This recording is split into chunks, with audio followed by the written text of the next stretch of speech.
नमस्कार, जीत पॉइंटर में आप सभी का स्वागत है। कैसे हैं आप सभी लोग? देखिए, घटना चक्र की पूर्वावलोकन की सीरीज़ में हम पॉलिटी सब्जेक्ट को कवर कर रहे हैं, जिसमें हमारा अध्याय चल रहा है राज्य के नीति निषेधक तत्व और इसके प्रीवियस ईयर्स के कुछ क्वेश्चन देखे थे। आज पार्ट 2 है। तो चलिए शुरू करते हैं।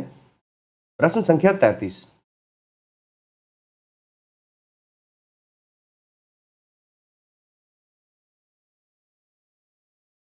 देखिए, प्रश्न संख्या 33 क्या कहना चाह रहा है? 42वें संविधान संशोधन द्वारा किस अनुच्छेद के माध्यम से श्रमिकों की प्रबंधन में भागीदारी सुनिश्चित की गई? तो 42वां संविधान संशोधन हुआ था, उसमें कौन सा ऐसा अनुच्छेद जो है जोड़ा गया जिससे श्रमिकों के प्रबंधन की जो भागीदारी सुनिश्चित की जाए, यानी उनके कार्य की भागीदारी सुनिश्चित की जाए। 43A की बात की जा रही है यहाँ पे। 42वें संविधान संशोधन द्वारा अनुच्छेद 43A जोड़ा गया और इसमें यह प्रावधान किया गया कि श्रमिकों की प्रबंधन में भागीदारी सुनिश्चित हो। आगे देख लेते हैं। 42वें संविधान संशोधन 1976 द्वारा संविधान के भाग 4 में राज्य के नीति निषेधक तत्वों के तहत अनुच्छेद 43A अंतः स्थापित करके यह प्रावधानित किया गया है कि राज्य किसी उद्योग में लगे हुए उपक्रमों, स्थापनों या अन्य संगठनों के प्रबंध में कर्मकारों को भाग लेना सुनिश्चित करने के लिए उपयुक्त विधान यानी कानून द्वारा या किसी अन्य रीति द्वारा कदम उठाएगा। ठीक है, ये ध्यान रखेंगे। कौन से संविधान संशोधन द्वारा? 42वें संविधान संशोधन द्वारा 1976 में ये व्यवस्था की गई थी। भाग 4 में राज्य के नीति निर्देशक तत्वों के तहत अनुच्छेद 43A जोड़ा गया।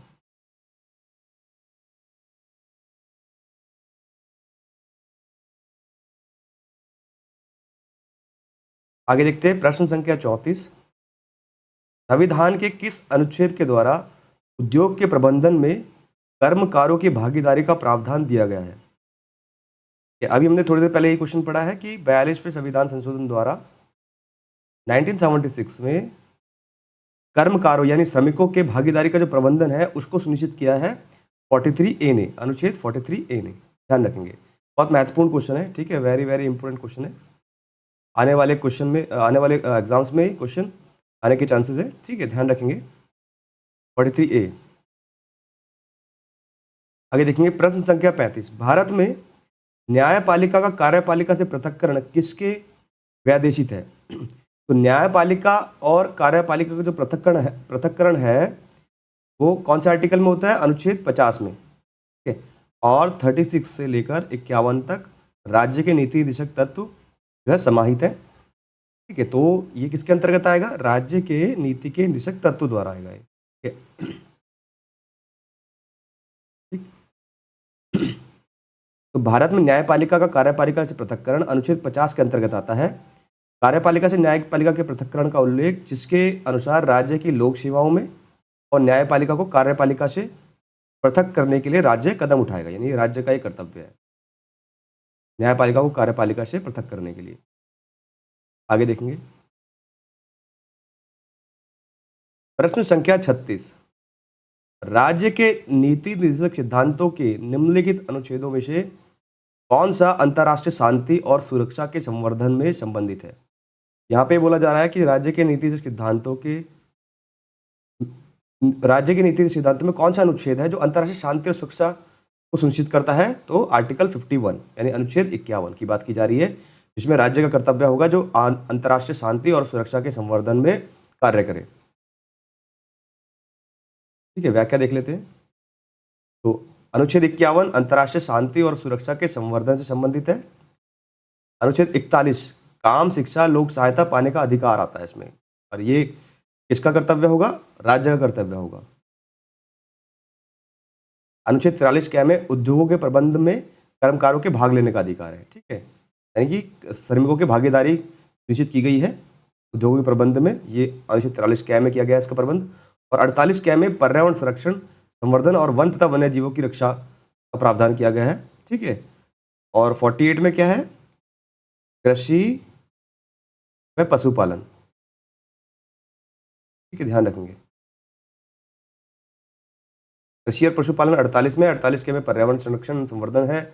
50 में कार्यपालिका का न्यायपालिका से पृथक्करण है। 51 में अंतर्राष्ट्रीय शांति और सुरक्षा के संवर्धन से संबंधित है। 41 में काम, शिक्षा, लोक सहायता पाने का अधिकार है और 43 क में उद्योगों के प्रबंध में कर्मकारों के भागीदारी को सुनिश्चित किया गया है।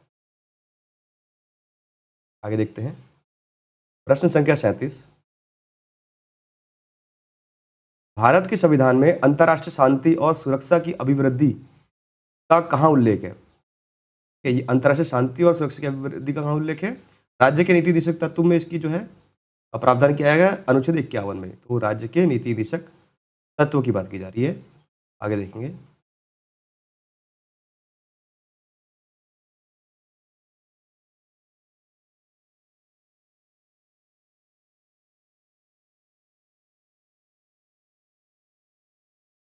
भारतीय संविधान के अनुच्छेद 51 के अंतर्गत राज्य के नीति निषेध तत्वों में अंतर्राष्ट्रीय शांति और सुरक्षा की अभिवृद्धि का उल्लेख है। अंतर्राष्ट्रीय शांति और सुरक्षा की अभिवृद्धि राष्ट्रों के बीच न्यायसंगत सम्मानपूर्ण संबंधों को बनाए रखना ये राज्य का कर्तव्य होगा। संगठित लोगों के एक दूसरे से व्यवहारों में अंतर्राष्ट्रीय विधि और संधि बाध्यताओं के प्रति आदर बढ़ाने का है। अंतर्राष्ट्रीय विवादों की मध्यस्थता द्वारा निपटारे के लिए प्रोत्साहन देने का भी प्रयास करेगा कौन? राज्य। आगे देखेंगे प्रश्न संख्या 38। भारतीय संविधान का कौन सा भाग अंतर्राष्ट्रीय शांति और सुरक्षा के प्रति राज्य के उत्तरदायित्व का उल्लेख करता है? ठीक है, राज्य के उत्तरदायित्व का उल्लेख करता है राज्य के नीति निर्देशक तत्व आर्टिकल 51।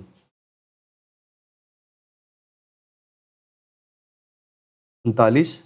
भारतीय संविधान का कौन सा अनुच्छेद भारत की विदेश नीति से संबंधित है? यहाँ पे बात की जा रही है भारतीय संविधान का कौन सा अनुच्छेद है जो विदेश नीति से संबंधित है? तो 51 अनुच्छेद 51 है, क्योंकि इसमें अंतर्राष्ट्रीय शांति और सुरक्षा की बात की गई है, तो विदेश नीति भी आती है इसमें। ठीक है, आगे देखेंगे प्रश्न संख्या 40। निम्नलिखित में से कौन सा संविधान के 42वें संशोधन द्वारा नीति निर्देशक तत्वों में नहीं जोड़ा गया है? 42वें संविधान संशोधन द्वारा कौन कौन से जो तत्व जोड़े गए हैं यहाँ पे ये जानना चाह रहे हैं। पहला, शोषण से बच्चों एवं अल्पायुओं की सुरक्षा का ये नहीं जोड़ा गया है। समान न्याय और निःशुल्क नहीं जोड़ा गया बोला गया। ठीक है, हाँ, तो ये शोषण से बच्चों एवं अल्पायुओं की सुरक्षा जोड़ा गया है। समान न्याय और निःशुल्क कानूनी सलाह जोड़ा गया है। ठीक है, 39 की बात की जा रही है। और समान आचार संहिता की बात की जा रही है। यूनिफॉर्म सिविल कोड जोड़ा गया है 44, आर्टिकल 44 है अनुच्छेद 44। उद्योगों के प्रबंधन में श्रमिकों की भागीदारी आर्टिकल 43 है। ठीक है, तो हाँ, समान आचार संहिता जो है नहीं जोड़ा गया, ये पहले से ही था, तो यही राइट आंसर होगा हमारा। सी हमारा राइट आंसर होगा, बाकी सारे जोड़े गए हैं। शोषण से बच्चों के अल्पायु की सुरक्षा है। समान न्याय एवं निःशुल्क कानूनी सलाह 39 गृह जोड़ा गया है। और उद्योगों के प्रबंध में श्रमिकों की भागीदारी जोड़ा गया है। ठीक है,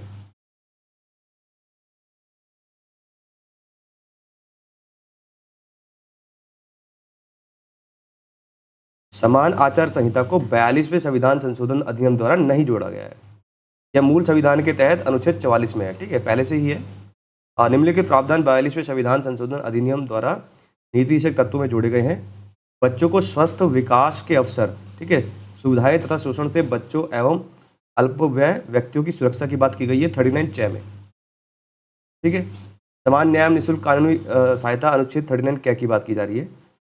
उद्योगों के प्रबंधन में श्रमिकों की भागीदारी 43 क में जोड़ा गया है। ठीक है, और पर्यावरण का संरक्षण, संवर्धन, वन एवं वन्य जीवों की रक्षा 48 क में जोड़ी गई है।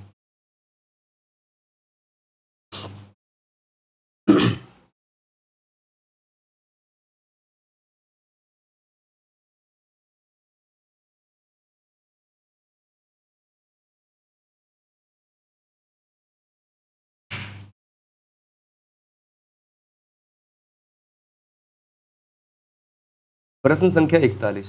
संविधान के 42वें संशोधन द्वारा निम्नलिखित में से कौन सा सिद्धांत राज्य की नीति से तत्वों में जोड़ा गया है? ठीक है, फिर से वही बात की जा रही है, 42वें संविधान संशोधन में कौन से तत्व जोड़े गए हैं राज्य के नीति से तत्वों में? पहला है पुरुष और स्त्री दोनों के लिए समान कार्य का समान वेतन। ठीक है, ये नहीं होगा। उद्योगों के प्रबंधन में कामगारों की सहभागिता, बिल्कुल ये जोड़ा गया है 43 क में। काम, शिक्षा और सार्वजनिक सहायता पाने का अधिकार नहीं है। श्रमिकों के लिए ये है 41 में, ये पहले से ही है 41 में, मूल संविधान में है। श्रमिकों के लिए निर्वाह योग्य वेतन है, काम की मानवीय दशाएं सुरक्षित करना, ये भी नहीं है, तो बी हमारा राइट आंसर होगा। ठीक है, उद्योगों के प्रबंधन में कामगारों की सहभागिता जोड़ी गई है 42वें संविधान संशोधन द्वारा।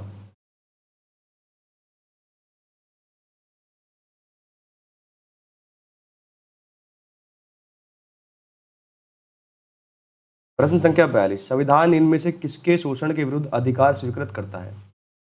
ठीक है, बच्चों के प्रति, स्त्रियों के प्रति और जनजातियों के प्रति।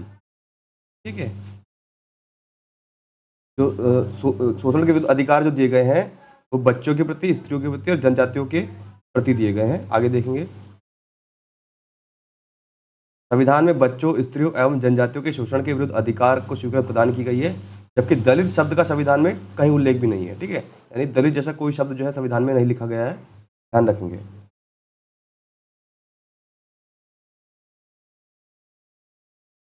प्रश्न संख्या 43, निम्नलिखित में से कौन सा एक राज्य का नीति निषेध तत्व नहीं है, बोल रहा है।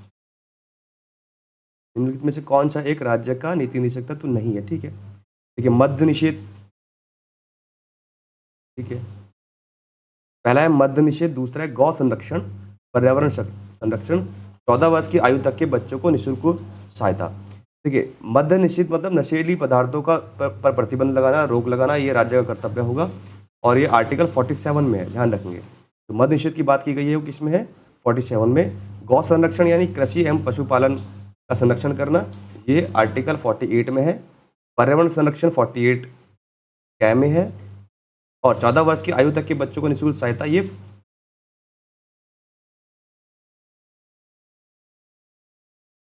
14 वर्ष तक की आयु के बच्चों को यहाँ पे देखेंगे थोड़ा सा कन्फ्यूजन है, प्रश्न पढ़ लेते हैं एक बार। कौन सा एक राज्य का नीति निषेध तत्व नहीं है?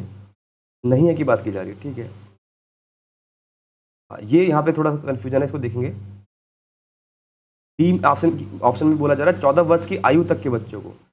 ठीक है, तो ये आता है 21A में, ये जोड़ा गया है 2002 में। ठीक है, 2002 में जोड़ा गया है। ठीक, लेकिन ये आता है 21A में जोड़ा गया है और ये आता है मौलिक अधिकारों में, जो कि राज्य के निषेध तत्व में नहीं आता है, तो डी हमारा राइट आंसर होगा। ठीक है, राज्य के नीति निषेध तत्वों में अनुच्छेद 45 है, जिसमें 6 वर्ष से कम आयु के बच्चों के लिए व्यवस्था की गई है। ठीक है, यहाँ पे 14 वर्ष की आयु तक के बच्चों की बात की जा रही है, तो ये 21A में है, तो डी हमारा राइट आंसर होगा। व्याख्या देख लेते हैं। संविधान में मद्य निषेध अनुच्छेद 47 के तहत, गौ संरक्षण अनुच्छेद 48 के तहत है और पर्यावरण संरक्षण अनुच्छेद 48 क्या के तहत है? ये राज्य के नीति निषेध तत्व हैं।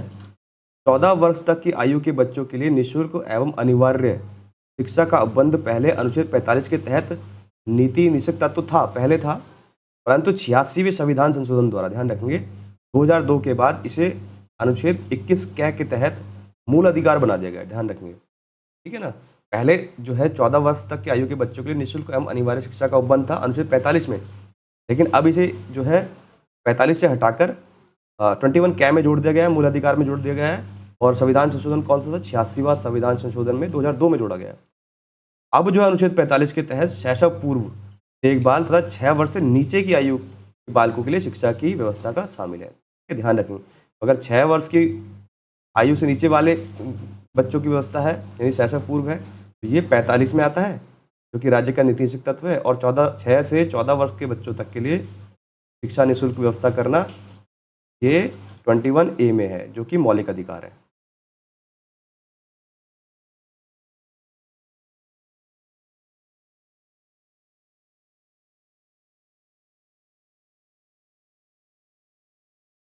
आगे देख लेते हैं।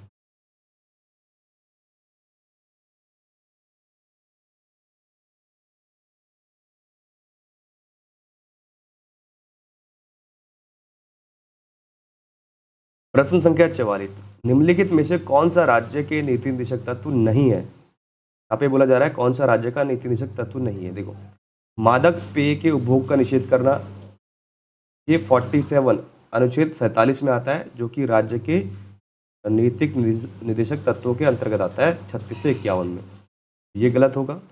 गायों और बछड़ों के वध का निषेध करना है, यानी पशुओं के संरक्षण की बात की जा रही है, 48 में आता है। और पर्यावरण एवं संरक्षण तथा संवर्धन, वन एवं वन्यजीव संरक्षण, ये आता है 48 कै में। 16 वर्ष की आयु तक के बच्चों को निःशुल्क शिक्षा देना ये एक मौलिक अधिकार है। 16 वर्ष की तक भी नहीं है, वो 14 वर्ष तक की बात की गई है, 6 से 14 वर्ष तक की। ठीक है, जो कि 21A में है, मौलिक अधिकार है। तो डी हमारा राइट आंसर होगा। यहाँ पे पूछा है कौन सा नहीं है। आगे देखेंगे, प्रश्न संख्या 45, निम्नलिखित में से कौन सा राज्य के नीति निर्देशक तत्वों में शामिल है? तो कौन सा राज्य के नीति निर्देशक तत्वों में शामिल है उसकी बात की जा रही है। पहला है मानव के दुर्व्यापार और बलात् श्रम का प्रतिषेध। देखिए, मानव के दुर्व्यापार और बलात् श्रम का प्रतिषेध, यानी कि जो बंधुआ मजदूरी होती है, ये आता है अनुच्छेद 23 में, जो कि एक मौलिक अधिकार है। ठीक है, यहाँ पे पूछा है कौन सा शामिल है, तो ए गलत हो जाएगा। मादक पेय और स्वास्थ्य के लिए हानिकारक औषधियों के औषधीय प्रयोजनों से भिन्न उपभोग का प्रतिषेध, बिल्कुल सही, डी हमारा राइट आंसर होगा, क्योंकि ये आता है 47 में, अनुच्छेद 47 में। जो मादक पेय यानी अ, नशीले पदार्थ हैं या स्वास्थ्य के लिए हानिकारक जो औषधियाँ हैं उनका प्रयोजन करना और उपभोग में प्रतिषेध करना, ये 47 में आता है, जो कि राज्य का एक निर्देशक तत्व है। तो हमारा आंसर केवल 2 सही होगा।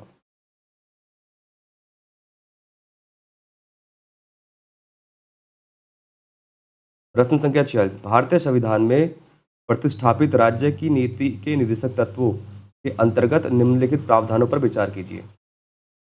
ठीक है, फिर से वही बात की जा रही है, राज्य के नीति निर्देशक तत्वों की बात की जा रही है। पहला है भारतीय नागरिकों के लिए समान नागरिक सिविल संहिता का सुरक्षित करना, बिल्कुल सही है, ये 44 में है, क्योंकि 36 से लेकर 51 तक राज्य के नीति निर्देशक तत्व हैं। भारतीय नागरिकों के लिए समान नागरिक सिविल संहिता सुरक्षित की गई है राज्य द्वारा 44 में। ग्राम पंचायतों को संगठित करना या उनका संगठन करना, गठन करना, अनुच्छेद 40 में आता है। ग्रामीण क्षेत्रों में कुटीर उद्योगों को प्रोत्साहित करना, ठीक है, ये देख लेते हैं कौन से अनुच्छेद में आता है।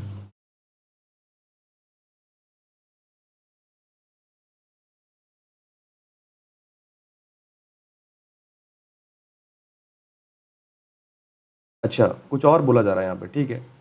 यहाँ पे नीचे देख लेते हैं क्या लिखा है। सभी कर्मकारों के लिए यथोचित अवकाश तथा सांस्कृतिक अवसर सुनिश्चित करना। ये 4 ऑप्शन दिए हैं, इसको समझेंगे पहले। नीचे क्या कहा जा रहा है, प्रश्न में ये बोला जा रहा है उपरोक्त में से कौन सा गांधीवादी सिद्धांत है जो राज्य की नीति निषेध तत्वों से प्रतिबिंबित है। इन चारों ऑप्शंस में ये सारों ऑप्शंस जो हैं राज्य के नीति निषेध तत्व के अंतर्गत आते हैं, लेकिन पूछा जा रहा है कि गांधीवादी सिद्धांत किस में प्रतिबिंबित होता है, यानी किस में दिखता है। केवल 2 और 3 में। क्योंकि ग्राम पंचायतों के संगठन से जो है जो सुझाव था वो किसका था, महात्मा गांधी जी का। और ग्रामीण क्षेत्रों में कुटीर उद्योगों को प्रोत्साहित करना, ये भी जो है गांधी जी के सिद्धांत के अंतर्गत आता है। तो 2 और 3 राइट आंसर होंगे। केवल 2 और 3 गांधीवादी सिद्धांत को प्रतिबिंबित करते हैं, ग्राम पंचायत और ग्रामीण क्षेत्र में कुटीर उद्योगों को प्रोत्साहित करना।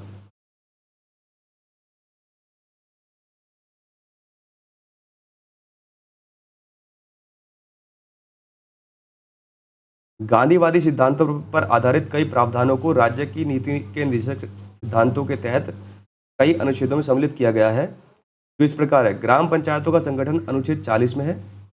ग्रामीण क्षेत्रों में कुटीर उद्योगों का व्यक्तिगत या सहकारी आधार पर बढ़ाने का प्रयास किया गया, अनुच्छेद 43 में की गई है। जो कुटीर उद्योग की बात की गई है 43 में। अनुसूचित जाति, अनुसूचित जनजाति और अन्य दुर्बल वर्गों के शिक्षा और अर्थ संबंधी हितों की अभिवृद्धि अनुच्छेद 46 में है। मादक पेय और स्वास्थ्य के लिए हानिकारक औषधियों के औषधीय प्रयोजनों से भिन्न उपभोग का प्रतिबंध अनुच्छेद 47 में है। गाय और बछड़े तथा अन्य दुधारू पशुओं के वध पर रोक और उनकी नस्लों में सुधार का प्रयास अनुच्छेद 48। ये सारे के सारे तत्व क्या हैं, गांधीवादी सिद्धांत को प्रतिबिंबित करते हैं। तो एक बार और देख लेंगे। जो ग्राम पंचायतों का गठन अनुच्छेद 40 में, ठीक है। ग्रामीण क्षेत्रों में कुटीर उद्योगों की व्यक्तिगत सहकारी आधार बढ़ाने के लिए प्रयास अनुच्छेद 43 में है। अनुसूचित जाति, अनुसूचित जनजाति और अन्य दुर्बल वर्गों के शिक्षा और अर्थ संबंधी हितों की अभिवृद्धि करना 46 में। और 47 में जो है मादक पेय पदार्थों का जो है निषेध करना है 47 में। और गाय और बछड़े अन्य दुधारू पशुओं का संरक्षण करना, ये अनुच्छेद 48 में। ये सारे के सारे गांधीवादी सिद्धांत को दर्शाते हैं।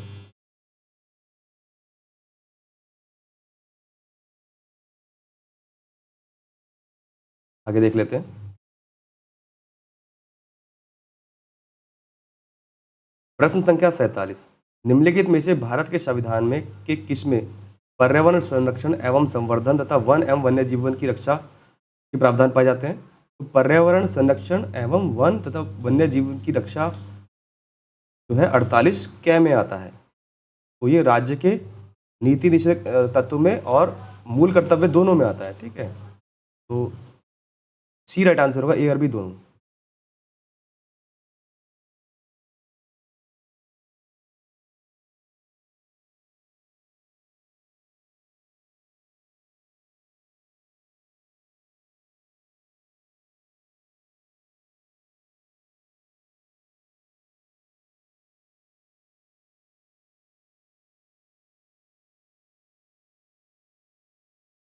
प्रश्न संख्या 48 देखते हैं।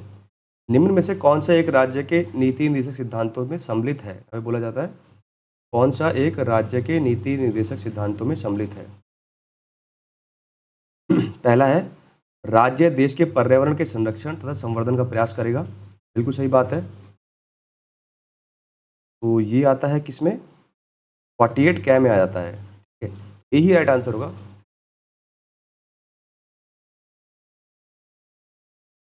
और ऑप्शन देख लेते हैं। राज्य किसी व्यक्ति को कानून के समक्ष समानता से मना नहीं करेगा, ये अनुच्छेद 14 में आता है, जो कि एक मौलिक अधिकार है।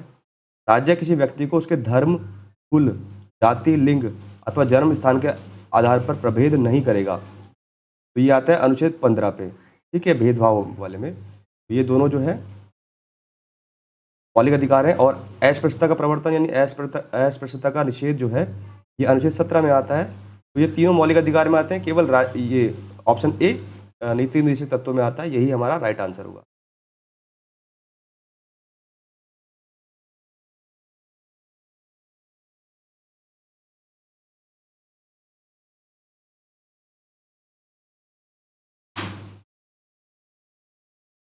प्रश्न संख्या 49, राज्य के नीति निर्देशक सिद्धांतों में निम्न में से किसके बारे में संविधान शांत है? ठीक है, तो राज्य के नीति निर्देशक जो सिद्धांत है उनमें ऐसा कौन सा तत्व है जिसमें संविधान शांत हो जाता है? प्रौढ़ शिक्षा। बिल्कुल सही, यहाँ पे प्रौढ़ शिक्षा की बात नहीं की गई है। राज्य के नीति निर्देशक सिद्धांतों में 6 वर्ष से कम आयु के बच्चों के लिए बात की गई है और जो है कामगारों के लिए बात की गई है, श्रमिकों के लिए। लेकिन प्रौढ़ शिक्षा के बारे में कोई बात नहीं की। देखो, कर्मकारों के निर्वाह की मजदूरी की बात की गई है। गरीबों को निःशुल्क विधिक सहायता की बात की गई है 39 में। बालकों के प्रारंभिक शिक्षा जब तक वह 6 वर्ष की आयु ना प्राप्त कर ले तब तक इसकी बात की गई है 45 में। ठीक है, और निर्वाह की मजदूरी की बात की गई है 41 में, 43 में शायद। ठीक है, तो ये तीनों तो बात की गई, लेकिन प्रौढ़ शिक्षा के बारे में कोई बात नहीं रखी गई है राज्य के नीति निर्देशक सिद्धांतों में। तो ए हमारा राइट आंसर होगा।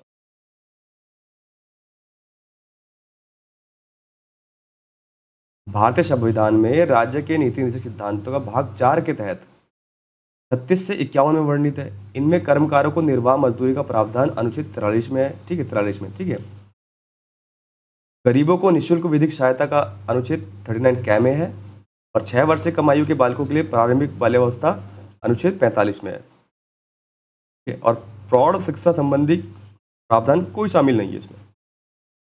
आगे देखेंगे।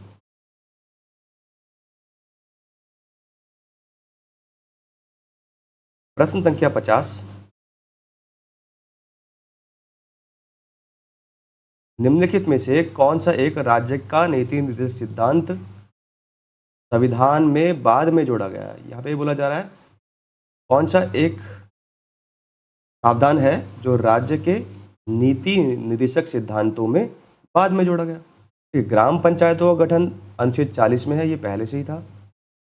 गौवध निषेध अनुच्छेद 48 में है, ये पहले से था। मुफ्त कानूनी सलाह, बिल्कुल सही है, हमें बात की जा रही है मुफ्त कानूनी सलाह की, यानी 39 कै की बात की जा रही है, 39 ए।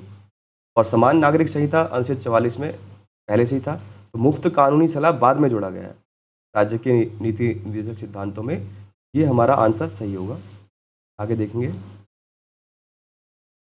मुफ्त कानूनी सलाह का राज्य का नीति निर्देशक सिद्धांत संविधान के बाद में जोड़ा गया। 42वें संविधान संशोधन अधिनियम 1976 द्वारा भारतीय संविधान के भाग 4 में नीति निर्देशक तत्व के अनुच्छेद 39 क में गरीबों के लिए मुफ्त कानूनी सलाह का प्रावधान किया गया है। ठीक है, यानी समान न्याय और निःशुल्क विधिक सहायता की बात की जा रही है।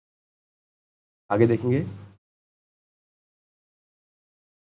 प्रश्न संख्या 51, राष्ट्रीय विधिक सेवा प्राधिकरण के संदर्भ में निम्नलिखित कथनों पर विचार कीजिए। कि राष्ट्रीय विधिक सेवा प्राधिकरण की बात की जा रही है। देख लेते हैं। पहला स्टेटमेंट है, इसका उद्देश्य समान अवसरों के आधार पर समाज के कमजोर वर्ग को निःशुल्क एवं सक्षम विधिक सेवाएं उपलब्ध कराना है। बिल्कुल सही बात है, ये बिल्कुल सही बात है। जो समाज में कमजोर वर्ग है उसको निःशुल्क और सक्षम विधिक सेवाएं उपलब्ध कराने के लिए इसमें जो है राष्ट्रीय विधिक सेवा प्राधिकरण में प्रावधान किया गया है। दूसरा स्टेटमेंट देख लेते हैं, यह देश भर में विधिक कार्यक्रमों और योजनाओं को लागू करने के लिए राज्य विधिक सेवा प्राधिकरण को निर्देश जारी करता है। बिल्कुल सही है। जो राष्ट्रीय विधिक सेवा प्राधिकरण है वो विधिक कार्यक्रमों को और योजनाओं को लागू करने के लिए किसको निर्देश करता है? राज्य विधिक सेवा प्राधिकरणों को निर्देश जारी करता है। दो भी राइट आंसर होगा, तो सी हमारा राइट आंसर होगा, 1 और 2 दोनों। राज्य नीति के निर्देशक तत्वों के तहत अनुच्छेद 39 कै के अनुसरण में राष्ट्रीय विधिक सेवा प्राधिकरण समाज के कमजोर वर्गों को निःशुल्क एवं सक्षम विधिक सेवाएं उपलब्ध कराता है। साथ ही यह देश भर में विधिक कार्यक्रमों और योजनाओं को लागू करने के लिए राज्य विधिक सेवा प्राधिकरणों को निर्देश और वित्तीय अनुदान भी प्रदान करता है। आगे देखेंगे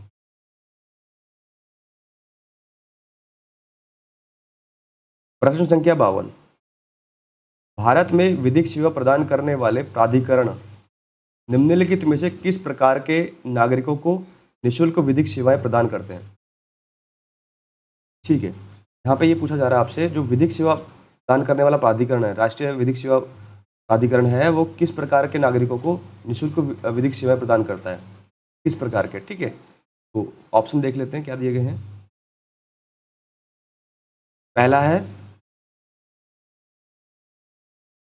रुपये 1 लाख से कम वार्षिक आय वाले व्यक्तियों को, रुपये 2 लाख से कम वार्षिक आय वाले ट्रांसजेंडर को, या रुपये 3 लाख से कम वार्षिक आय वाले अन्य पिछड़े वर्गों यानी ओबीसी के सदस्यों को, या सभी वरिष्ठ नागरिकों। तो किन को जो है विधिक सेवा प्रदान की जाती है राष्ट्रीय विधिक सेवा प्राधिकरण के अनुसार? तो पूछा गया है इसमें, तो केवल 1 और 2, यानी 1,000 से कम वार्षिक आय वाले व्यक्तियों को और 2,000 से कम वार्षिक आय वाले ट्रांसजेंडर को। तो हमारा ए राइट आंसर होगा।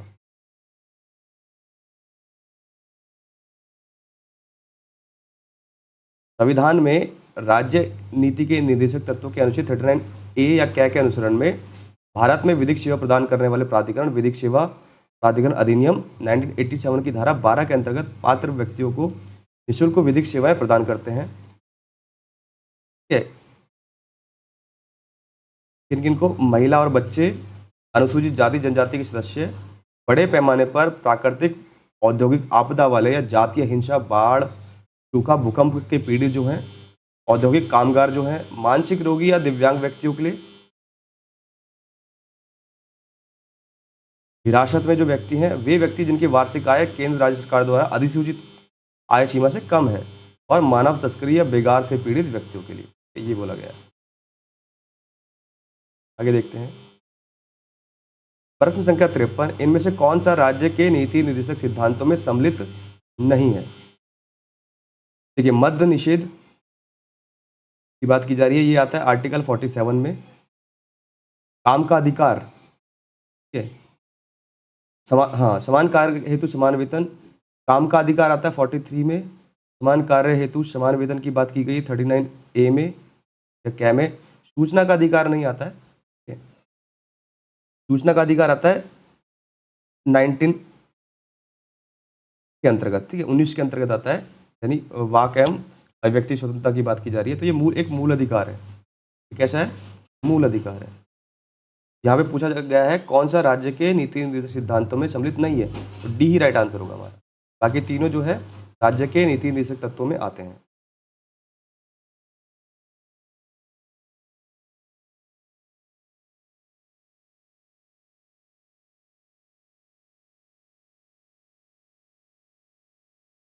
ठीक है,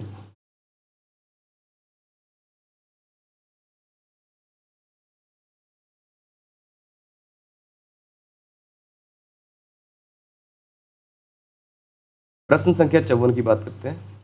निम्नलिखित में से कौन सा नीति निषेध तत्व है? समान नागरिक संहिता है, बिल्कुल पहला ही आंसर राइट हो जाएगा हमारा, 44 में है। बाकी प्रेस की स्वतंत्रता 19 ए में आ जाती है, धर्म की स्वतंत्रता 25 में आ जाती है, और विधिक के समक्ष समानता 14 में आ जाती है। ये तीनों जो है मौलिक अधिकार है। तो समान नागरिक संहिता जो है राज्य के नीति निषेध तत्वों के अंतर्गत आता है, तो ये हमारा राइट आंसर होगा। आगे देखेंगे प्रश्न संख्या 55। निम्नलिखित में से राज्य के नीति निर्देशक सिद्धांतों के विषय की पहचान कीजिए। ठीक है, मद्य निषेध आता है 47 में। फैक्ट्री फैक्ट्री एवं खानों में बाल श्रम निषेध जो है ये अनुच्छेद 24 में आता है, जो कि क्या है, एक मूल अधिकार है। ठीक है, तो ये तो नहीं होगा, पहला राइट है। बेगार अथवा बलात्कार निषेध और अस्पृश्यता निषेध। ठीक है, देखो अस्पृश्यता आती है 17 में, और बेगार एवं बलात्कार निषेध आता है 23 में, अनुच्छेद 23 में। ठीक है, तो ये तीनों तो गलत हो जाएंगे क्योंकि ये तीनों मौलिक अधिकार है। सिर्फ वन राइट होगा, मद्य निषेध यानी 47 में, जो कि लोक स्वास्थ्य की बात करता है। सी हमारा राइट आंसर होगा केवल।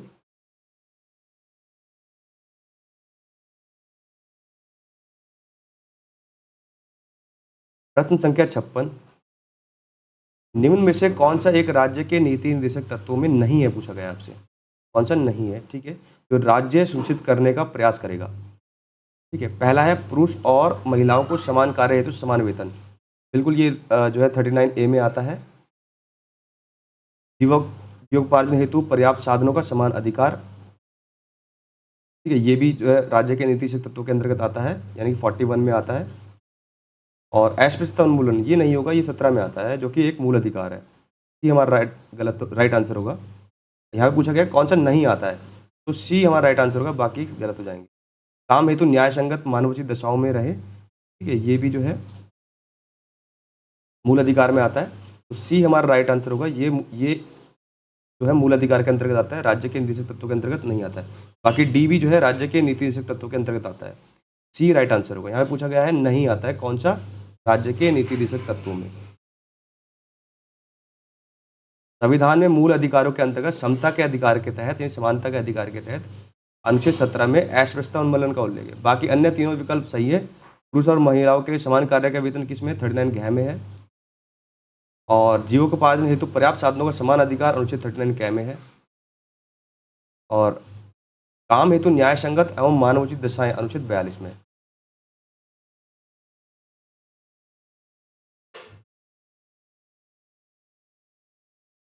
प्रश्न संख्या 57। राज्य के नीति निर्देशक सिद्धांत एक ऐसा चेक है जो बैंक की सुविधा अनुसार अदा किया जाता है।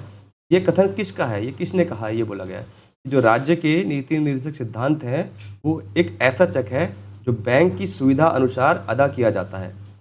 ये के.टी. शाह जी का ये स्टेटमेंट है, ध्यान रखेंगे, के.टी. शाह जी का। के.टी. शाह जी ने कहा है जो राज्य के नीति निर्देशक सिद्धांत है वो एक ऐसा चेक है जो बैंक की सुविधा अनुसार अदा किया जाता है।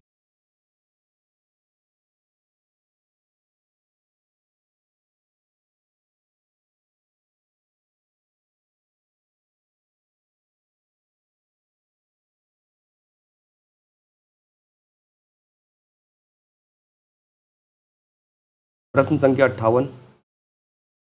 भारत के संविधान के संदर्भ में निम्नलिखित कथनों पर विचार कीजिए। पहला है मूल अधिकार, मूल कर्तव्य, राज्य की नीति के निर्देशक तत्व। भारत सरकार द्वारा आरंभ किए गए राष्ट्रीय सामाजिक सहायता कार्यक्रम में भारत के संविधान के उपयुक्त उपबंधों में से कौन सा पूरे होते हैं?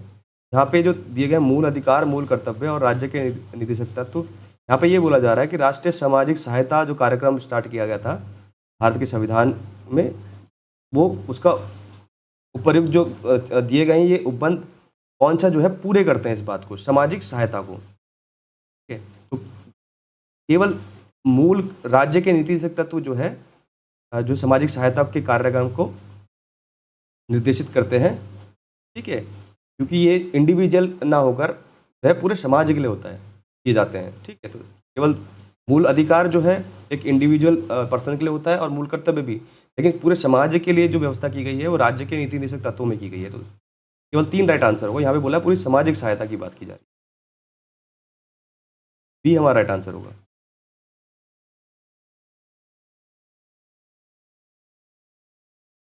15 अगस्त 1995 से प्रारंभ राष्ट्रीय सामाजिक सहायता कार्यक्रम, ठीक है, राष्ट्रीय सामाजिक सहायता कार्यक्रम संविधान में प्रदत्त राज्य के नीति निर्देशक तत्वों अर्थात राज्य के संवैधानिक लक्ष्यों अनुच्छेद 41 के तहत बेरोजगारी, वृद्धावस्था आदि की स्थिति में लोक सहायता संबंधी निर्देश की प्राप्ति की दिशा में एक महत्वपूर्ण कदम है।